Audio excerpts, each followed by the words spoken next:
Olá, ouvinte! Seja bem-vindo ao episódio final da série Improváveis, o nosso estudo do livro de Juízes. Eu tô aqui para te avisar que você está ouvindo a edição padrão do episódio 28. A nossa equipe conversou por 1 hora e 10 minutos nessa gravação. Fizemos reflexões profundas a partir dos capítulos finais do livro de Juízes e na hora de editar, nós percebemos que um conteúdo rico iria ficar de fora na edição de 25 a 30 minutos. Por isso, nós optamos por lançar uma versão padrão com esses principais pontos da nossa conversa e também uma versão estendida com mais de 40 minutos, onde nós trazemos muito mais da nossa conversa e dessas nossas reflexões. Agora que você está avisado, você pode escolher qual versão você quer ouvir e independente de qual for, eu tenho certeza que você será abençoado. Então fique agora com o episódio número 28 do EB Drops. Seja bem-vindo ao EB Drops, o podcast do Capacitário, Centro de Estudos Bíblicos da Igreja Batista de Vila Euro. Eu sou o Lucas e o episódio de hoje merece apenas 1 minuto de silêncio como introdução. Oi, pessoal, aqui é a Tog e nem sei o que dizer desse episódio. Será que Deus é sexista? O que será que ele pensa das mulheres? Fala galera, aqui quem fala é o Adelson e lembre-se, o objetivo do Senhor nas nossas vidas é que sejamos reconciliadores. Fala pessoal, aqui é o Elder e esse episódio é para quem tem estômago. Os capítulos 19, 20 e 21 do livro de Juízes são, na minha opinião, os capítulos mais tenebrosos de toda a Bíblia. Naqueles dias, Israel não tinha rei e cada um fazia aquilo que o fazia feliz. Certo dia, um levita que morava em Efraim levou para casa uma mulher para ser a sua concubina. Mas algo aconteceu entre eles e ela acabou voltando para a casa do seu pai. 4 meses depois, o levita decidiu ir buscar lá sua esposa de segunda categoria. Ela estava lá na cidade de Belém de Judá. Chegando lá, o pai da moça recebeu esse seu genro aí com muita alegria, com muita hospitalidade. E por 5 dias eles comeram e beberam juntos. O levita sempre queria ir embora e o pai da jovem dizia: fica mais um pouco, tá ficando tarde, já vai escurecer, come mais aqui um pouquinho, dorme aqui mais um dia. Até que na tarde do 5º dia, o levita finalmente conseguiu partir da casa do sogro e foram embora. Ao passar pela cidade pagã de Jebus, o servo daquele levita sugeriu que eles parassem ali, porque já estava começando a ficar escuro e era melhor eles arrumarem um lugar para descansarem. O levita disse que eles deveriam ir até a cidade de Gibeá, de Benjamim, que era uma cidade dos irmãos israelitas, né, da tribo de Benjamim. Ao chegarem lá na cidade de Gibeá, eles pararam na praça da cidade e uma coisa muito estranha começou a acontecer, que foi ninguém oferecer hospedagem para eles, porque essa é uma condição natural do povo judeu, oferecer hospedagem àqueles que passavam, principalmente aos judeus. Ao anoitecer, um idoso que voltava para casa do trabalho no campo encontrou esse nosso grupo de viajantes e avisou: não passem a noite na praça de jeito nenhum. Venham e se hospedem na minha casa. Naquela mesma noite, enquanto eles confraternizavam na casa do idoso, vários homens perversos daquela cidade começaram a esmurrar a porta e gritar dizendo: tragam para fora o homem que está hospedado aí com você, porque nós queremos ter relações com ele. O velho disse para aqueles homens: vocês estão loucos, esse homem é meu hóspede, não façam essa loucura com ele. Se vocês quiserem, vocês podem levar a minha filha que é virgem, vocês podem levar até a concubina desse homem, mas não façam nenhum mal a ele. Os homens não deram ouvidos e uma confusão começou a acontecer e o levita jogou a sua concubina para fora. Ela foi abusada e estuprada por toda a noite. E ao amanhecer, jogaram o corpo na frente da casa daquele velho. O levita, que havia dormido a noite toda, ao se preparar para partir, exige que a sua concubina se levante para seguir viagem. Mas ao perceber que ela estava morta, ele pega aquele cadáver e vai para casa.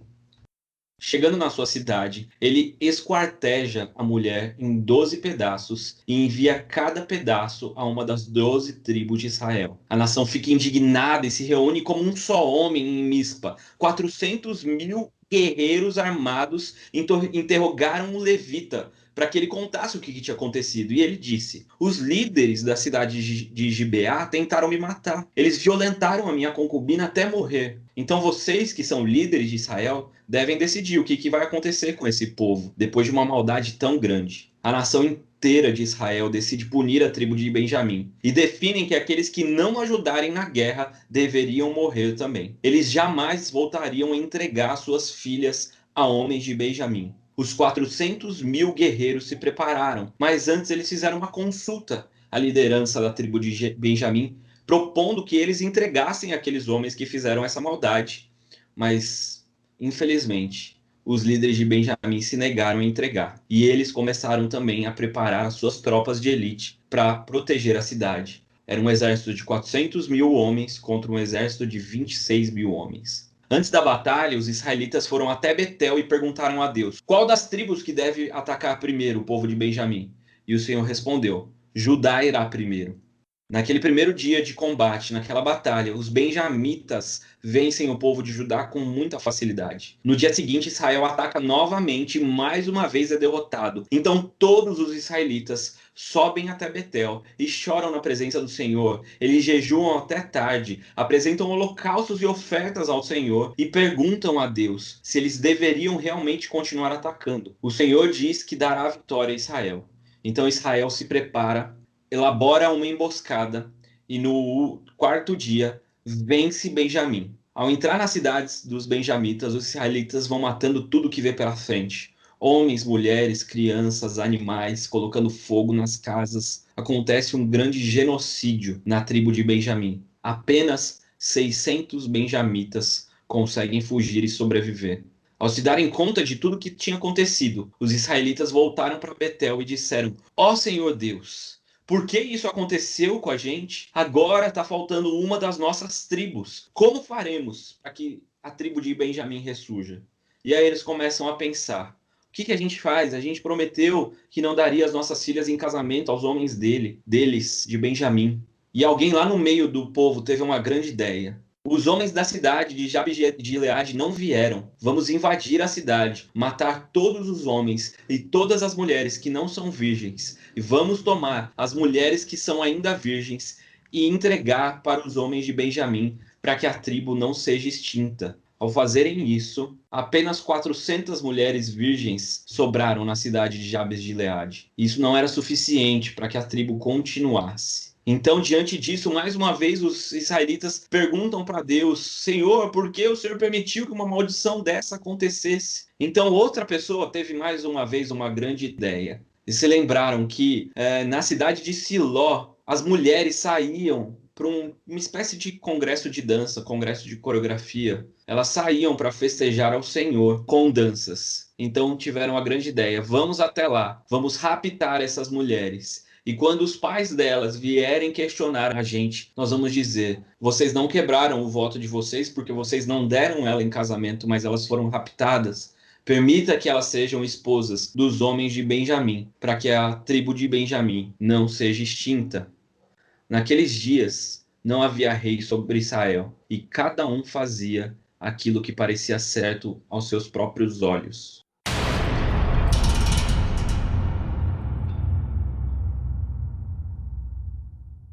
Essa história, como o próprio Tim Keller diz, é uma história que não é muito relatada nos púlpitos das igrejas, de uma forma geral, mas a gente aqui vai encarar ele de frente e vamos falar a respeito de como Deus pode nos ensinar através de uma história de terror tão pesada. E para isso, nós vamos dividir aqui a nossa conversa em cada um dos 3 capítulos. E eu queria pedir que a Tog já nos falasse das lições que a gente pode tirar do capítulo 19, que é o capítulo em que acontece toda a situação da morte da concubina e de todo aquele absurdo na cidade de Gibeá. Acho que esse é o texto mais repugnante e difícil para uma mulher, né? Começar pelo levita, que ele devia ser um exemplo. Alguém foi escolhido para servir no templo, para servir no tabernáculo, né, na época. Devia ser exemplo para toda a comunidade, mas ele já começa querendo uma concubina, né? O sexo fácil. No texto original, fala que a mulher se irou e voltou para a casa do pai. Uma das traduções diz que ela age como uma prostituta. Ou então que ela foi infiel, uma possibilidade que ela foi infiel a ele. Então ela está denotando o tipo de relacionamento que eles tinham. E lá na casa do pai dela, o pai dela estava muito mais preocupado em preservar a reputação, em não sofrer de repente as consequências por um adultério. Aí ele começa a adular o cara, né? Começa a adular o levita. Nenhum momento foi perguntado para aquela mulher o que ela queria, se ela queria voltar com ele, se ela queria continuar na casa do pai. Ela era tratada realmente como uma negociação. E aí, no caminho de volta, a gente vê essa situação muito difícil. Tem uma história parecida com essa aí, que aconteceu aí. Tem uma história parecida em Gênesis, e não sei se vocês se lembram, mas foi lá em Sodoma, quando os anjos do Senhor estavam lá em Sodoma. Os homens daquela cidade também pediram que dessem os anjos para que eles se aproveitassem. Mas lá em Sodoma, foram os pagãos que requeriram isso. Aqui era o próprio povo de Deus. O próprio povo de Deus estava tendo atitudes de pagãos. Eles não tinham uma diferença nenhuma entre o povo de Deus e os pagãos. Eu acho que esse texto ele é difícil porque hoje a gente está no momento que a gente busca mostrar, não ter essa inferioridade, né? Não ser tratada como objeto. E a gente é bombardeada por formas de conseguir isso. E eu li um livro que eu indico muito, que é O que Deus diz sobre as mulheres. Eu queria ler uma partezinha desse livro. Ele tem um capítulo, Lugares Escondidos ou Lugares Escuros, não me lembro o título do capítulo, mas esse capítulo ela fala exatamente sobre alguns textos do Antigo Testamento que são meio sombrios e que podem levar algumas pessoas a pensar que Deus ele inferioriza as mulheres. Alguns textos são como estes lugares escuros. A gente não quer nem pensar sobre. Um medo de que esse tipo de texto nos leve a duvidar que Deus é bom. Especificamente para nós, mulheres, alguma dessas passagens, unidas à falta do conhecimento de Deus, pode sussurrar aos nossos ouvidos de que Deus não é bondoso com as mulheres. Uma das partes mais importantes de cavar as histórias do Antigo Testamento talvez seja o encontro inevitável com as profundezas do pecado e seus efeitos sobre a raça humana. Isso é difícil. Nós queremos muito acreditar que as pessoas ao nosso redor são boas. Uma filha deseja desesperadamente confiar em seu pai, às vezes a despeito das evidências contrárias. Uma esposa quer acreditar que seu marido tem um bom coração, que jamais a prejudicaria. Talvez você, como eu, já tenha conversado com mulheres que amam o homem da sua vida, mas sentem medo da tendência desse homem a exagerar no uso do álcool, ou estar no vício da pornografia, ou ainda de seus acessos violentos de raiva. Muitas mulheres têm medo do que jaz naqueles lugares escuros. O pior vem quando direcionamos esses medos contra o próprio Deus. Questões desse tipo surgem quando não examinamos as profundezas da palavra de Deus e, portanto, não o conhecemos bem. Podemos facilmente criar um Deus tenebroso à imagem de seres humanos, em vez de confiar no Deus de luz que nos criou. Há uma razão para tantas culturas terem deuses imaginários que exigem abuso sexual de meninas e mulheres como parte de seus rituais religiosos. Eles fizeram deuses à sua própria imagem, em vez de buscar o Deus cuja imagem foram criados. Somente Deus é bom. Se quisermos escutar, a Bíblia nos dirá isso. Ela nos diz isso até mesmo quando visitamos passagens do Antigo Testamento como esta, que estão cheias de maldade humana. A mensagem da Bíblia em relação ao nosso pecado é pior do que queremos imaginar. No entanto, é muito melhor do que aquilo que ousamos sonhar no que diz respeito à nossa esperança. Quando a gente olha para essas passagens do Antigo Testamento, é o reflexo do pecado e da maldade humana, e não da vontade de Deus para a sua criação. Se você é mulher e está ouvindo esse podcast, se você já sofreu abuso, ou você conhece alguém que sofreu, textos como esse que são encontrados na Bíblia, eles não são uma licença de Deus para que a mulher seja tratada como objeto, que seja inferiorizada ou que seja violentada. E a gente não precisa de uma ideologia que valorize a mulher. A gente não precisa de uma ideologia que nos coloque acima, mas a gente precisa do entendimento de quem é Deus, um relacionamento com esse Deus que criou tanto o homem quanto a mulher. O que acontece aqui nesse capítulo é o reflexo de uma adoração corrompida. A Bíblia, em diversos momentos do Antigo Testamento, fala a respeito de homens tendo mais de uma mulher, sendo que Deus já havia dito, já havia direcionado a questão da monogamia. E sempre, quando tem uma questão da mulher sendo tratada dessa forma... Sempre dá ruim. Sempre. Não tem uma história que fala, isso aqui deu certo. Em Cristo nós temos o exemplo de como o homem deve tratar a sua mulher. E esse levita deveria ter feito da mesma forma. Era a pessoa que se esperava que realmente viesse uma atitude fundamentada na palavra de Deus, pois era um homem que tinha conhecimento da palavra e era um homem que tinha sido criado e doutrinado para estar dirigindo a adoração no templo, para estar realizando os cultos a Deus. E, infelizmente, nós vemos que esse levita, na verdade, ele se deixou levar pela corrupção, pela cultura que estava se vivendo nas cidades ali e, digamos assim, não cuidou, né, da mulher que estava ao seu lado, da sua concubina. O nosso exemplo maior é Cristo, né? E Cristo deu a sua vida pela sua igreja. E ele fala que nós devemos fazer isso pela nossa esposa. E hoje, como igreja, também tem a questão da gente olhar para Timóteo e ver que o padrão do homem cristão é cuidar da sua esposa, como Cristo cuidou da igreja, e aquelas que não são sua esposa, que são mulheres solteiras, olhar para elas como irmãs, né? Exato, Tog, exatamente. E as mais velhas como sua mãe, né? Com muito respeito, com muito amor, com muito cuidado. Eu só acrescentaria que a importância, né, reforçar a importância do ensino, né? E não só ensino dentro da igreja, mas nós, como cristãos, de sermos portadores desse tipo de esclarecimento na sociedade mesmo. Porque hoje a sociedade vê a Bíblia como um livro machista, como um livro sexista, porque grupos diversos pegam textos como esse e falam, tá vendo? Ó, tá na Bíblia, aqui, a mulher estuprada, a mulher tratada como objeto, tal, não sei o quê. E quanto que se você lê minimamente o texto, você percebe que, na verdade, está mostrando uma situação que é veementemente condenada por Deus, né?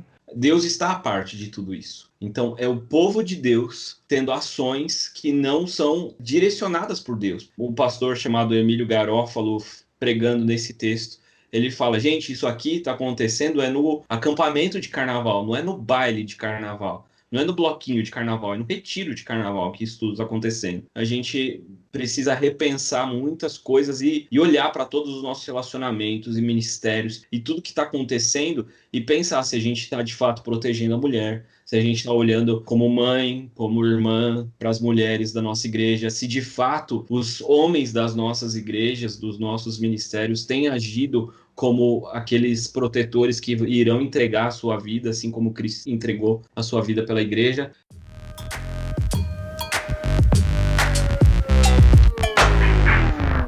Só que a história não acaba por aí. E aí eu queria pedir para o Adelson falar para a gente o que a gente aprende com o capítulo 20 de Juízes. Primeiramente, nós precisamos tomar cuidado como povo de Deus. Da nossa boca não deve haver mentiras e nem meias verdades. Nós, na condição de seres humanos, temos mania sempre de querer defender o nosso lado, de contar a nossa versão da história, quando a palavra de Deus nos ensina que nós devemos simplesmente falar a verdade. E esse levita, infelizmente, ele contou a versão dele da história e nós vamos ver mais à frente que essa simples versão dele criou uma terrível guerra. Uma outra coisa que nós precisamos aprender é que assim, que como homens de Deus, nós precisamos vivenciar a palavra, precisamos deixar o amor de Deus realmente inundar o nosso coração, a ponto de valorizarmos as pessoas que estão ao nosso lado. Uma coisa interessante é que também, diante de todo esse cenário que nós estamos comentando, Israel então se levanta contra Benjamim e surge uma guerra entre o povo de Deus contra o próprio povo de Deus. É a briga entre a própria igreja do Senhor. Essa briga ela foi gerada pelo protecionismo. Benjamim quis proteger os seus homens. E nós continuamos vendo isso hoje em dia na nossa sociedade, nas nossas famílias e muitas vezes nas nossas igrejas. Aquela mãe que não reconhece o erro do seu próprio filho. Ela idolatra o filho de tal maneira que ela não. O meu filho nunca faria isso ou faria aquilo. Quando nós deixamos a idolatria por uma pessoa, a idolatria por uma comunidade, estar à frente daquilo que é certo, daquilo que é justo, nós erramos. Temos que entender que todos nós, aqui nessa terra, nós somos pecadores. E em muitos momentos nós erramos. E quando erramos, nós precisamos de correção. O pecado precisa ser tratado nas nossas vidas, porque só assim nós vamos crescer. No decorrer da história, nós vemos que a guerra começa a acontecer. E aí, na terceira batalha, sim, como Lucas comentou na história, esse povo, ele se arrepende, ele jejua, ele ora e busca realmente a face de Deus. E eles vão lá e ganham a batalha. Mas apesar de terem ganhado a batalha, eles fazem uma coisa terrível. Eles, na verdade, promovem um verdadeiro genocídio, porque eles saem matando homens, mulheres, crianças e até mesmo os animais que eles encontram. E aí nós vemos aquele famoso senso de justiça humana, onde eu começo a condenar todos aqueles que estão à minha volta. Mas todos nós somos pecadores. Nós precisamos de correção com certeza, mas toda essa correção fundamentada na palavra de Deus, fundamentada no amor, nós precisamos reconciliar o pecador a Cristo, não afastá-lo mais ainda de Cristo. Pela primeira vez, os israelitas se unem e eles estão dispostos a formar um exército forte para lutar contra os próprios irmãos. O último juiz, que foi Sansão, ele lutou sozinho contra os filisteus. E agora eles se juntam para acabar com o próprio povo. Quando você deixa de lutar contra o mal hoje, ele não vai sumir. É como se eles fossem empurrando com a barriga, né? Ah, não, isso aqui vai desaparecer. Mas não, ele volta e ele volta mais forte. Mas ainda temos o capítulo 21. Pois é. E aí depois desse genocídio que aconteceu, né, que eles mataram todo mundo ali na tribo de Benjamim, todas as mulheres, todas as crianças, todos os animais, sobraram, né, quase todo mundo eles mataram, né, sobraram ali 600 homens. Mas como todos nós sabemos aqui, 600 homens não dão seguimento a uma geração, né, não dão seguimento à tribo, então aquela tribo morreria. Aí o povo começou assim... lamentando porque Deus acabou com uma tribo, né? Como se Deus tivesse alguma coisa a ver com isso. Porque aí é muito fácil, né? Você toma todo o controle da sua vida, você faz o que dá na cabeça, você faz o que você quer. Quando a coisa dá errada, você pergunta por que você não tem sorte na vida e por que Deus está fazendo isso com você. E era exatamente isso que o povo estava fazendo. Ao invés de eles fazerem um autoexame ali, e aprenderem com seus próprios erros, eles estavam, na verdade, ali jogando a culpa em Deus, né? E eles fizeram outro juramento também, que foi o seguinte: olha, qualquer um que deixar de se reunir perante o Senhor em Mispá vai morrer. Aí, com base nesse juramento, eles falaram: não, peraí, tem alguém aqui que não está aqui nessa reunião hoje? Aí eles viram que não tinha ninguém de uma cidade chamada Jabes de Gileade.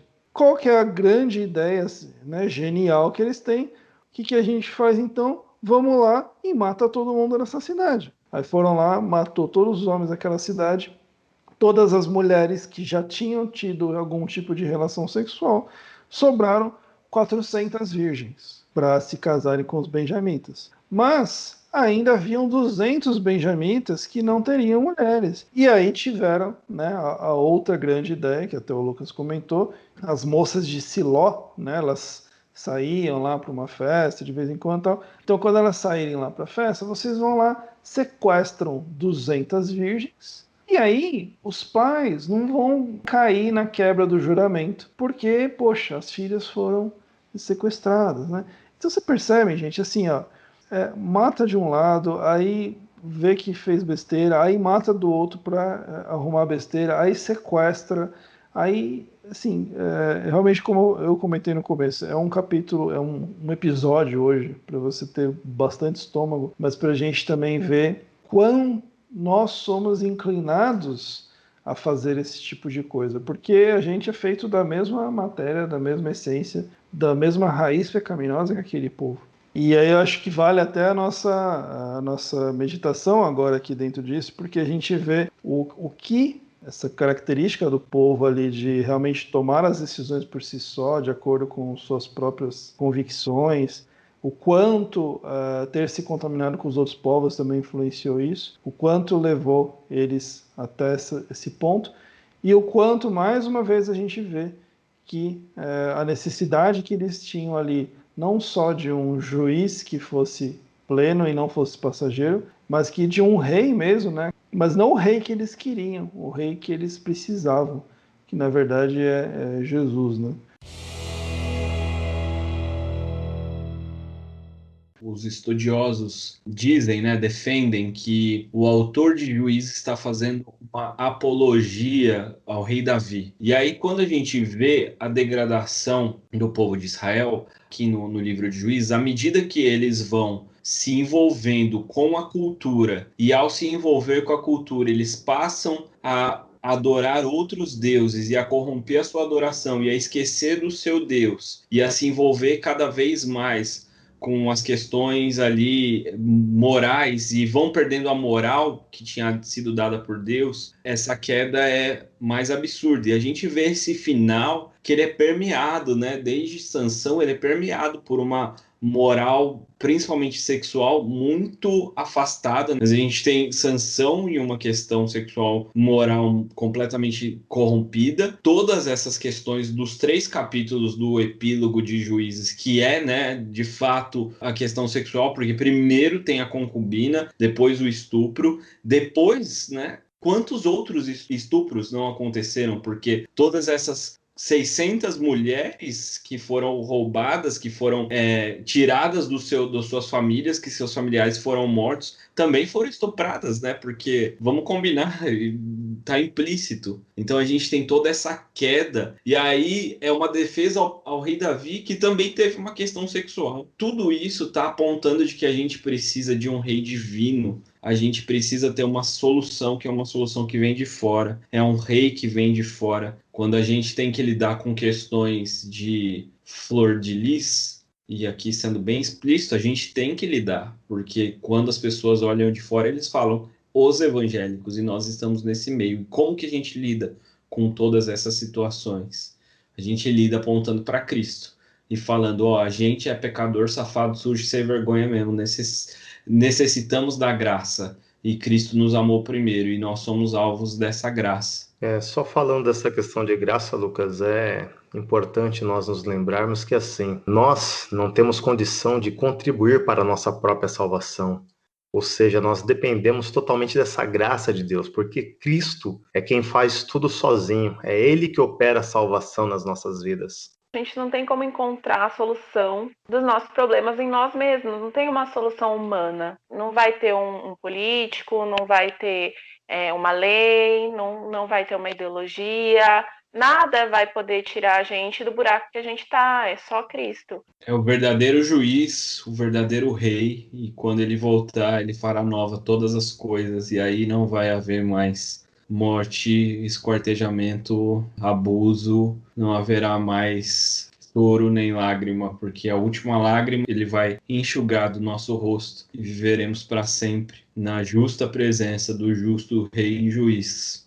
Valeu, gente. Valeu, ouvintes, por caminharem com a gente nesses 10 episódios, e queria convidar você a continuar. Semana que vem nós engatamos aí uma nova série. E nessa série nós vamos refletir a respeito da disciplina da oração. E a gente já está se preparando ali no grupo que vai trabalhar essa questão da oração há alguns meses. E eu te garanto que você vai ver a oração de outra forma se você acompanhar os nossos podcasts. O conteúdo está muito aprofundado. E entra lá no nosso Instagram, capacitar.ibve ou capacitar.ebdrops. Nós vamos sortear lá um livro, que é o livro que a gente está usando como base para essa série, que é o livro Oração, também do Timothy Keller. Entra lá no Instagram, você vai ver as nossas regras lá, faz tudo certinho, quanto mais comentário melhor, e você vai ter a chance de ganhar o livro. Valeu, gente! Até mais, fiquem com Deus e tchau, tchau!